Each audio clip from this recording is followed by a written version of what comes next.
Sa ulo ng mga balita sa Pangasinan. PhilHealth Yakap Program, dala ay pag-asa sa mga Pangasinense. Kadiwa na Kapitolyo, laking tulong sa mga magsasaka at MSME sa Pangasinan. At mga produktong tatak Pangasinense, patuloy na ipinakikilala sa international market.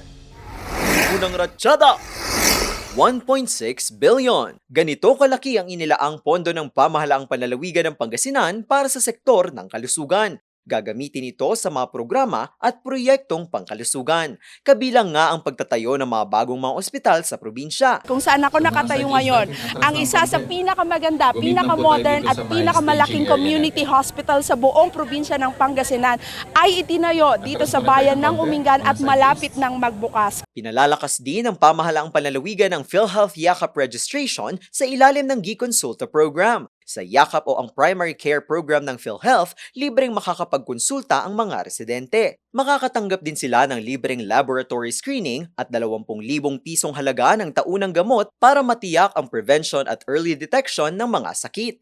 100% of our population, hindi lang poorest of the poor, hindi, lahat, middle class, working class, elite, maski ako, lahat eligible dito. Sa ngayon, aabot na sa 1.7 million na mga Pangasinense ang nairehistro sa PhilHealth Yakap habang patuloy ang pag-iikot ng pamahalaang panlalawigan upang ang lahat ay mairehistro at makatanggap ng dekalidad na serbisyong pangkalusugan. Alinsunod pa rin ito sa direktiba at pangako ni Governor Gico III na maisulong ang malusog na Pangasinan, malusog na mga Pangasinense.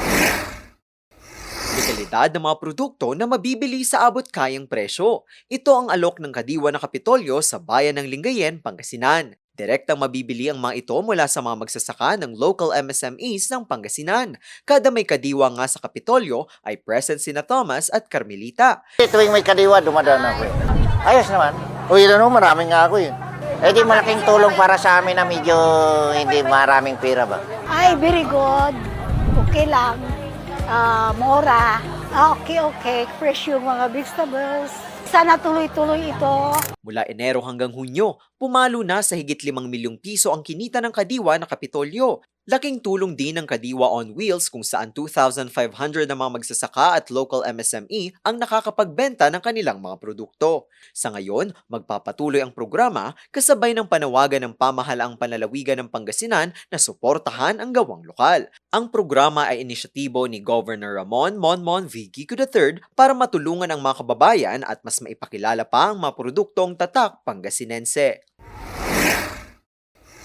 Lubos ang suporta ni Pangasinan Governor Ramon Monmon V. Gico III sa mga produktong tatak Pangasinan. Gawa ito ng mga local MSMEs ng lalawigan. At sa ginanap na ASEAN SME Forum 2026, muling pinatunayan ng mga produktong ito na kayang-kaya nilang makipagsabayan sa international market. Kaya't patuloy na nagbibigay ng sapat na oportunidad at mga plataporma si Governor Monmon para mas maipakilala pa ang mga ito gaya ng pagsali sa mga aktibidad kung saan nagsasama-sama ang mga produkto ng iba't ibang mga lugar. Ipinagmamalaki niya rin ang husay, sipag at pagiging malikhain ng mga lokal na negosyo at mga Pangasinenseng may likha sa mga ito. Malaki ang maitutulong ng mga aksyong ito sa pagpapalago hindi lamang ng ekonomiya ng lalawigan kundi maging sa pagbibigay ng trabaho sa mga kababayan.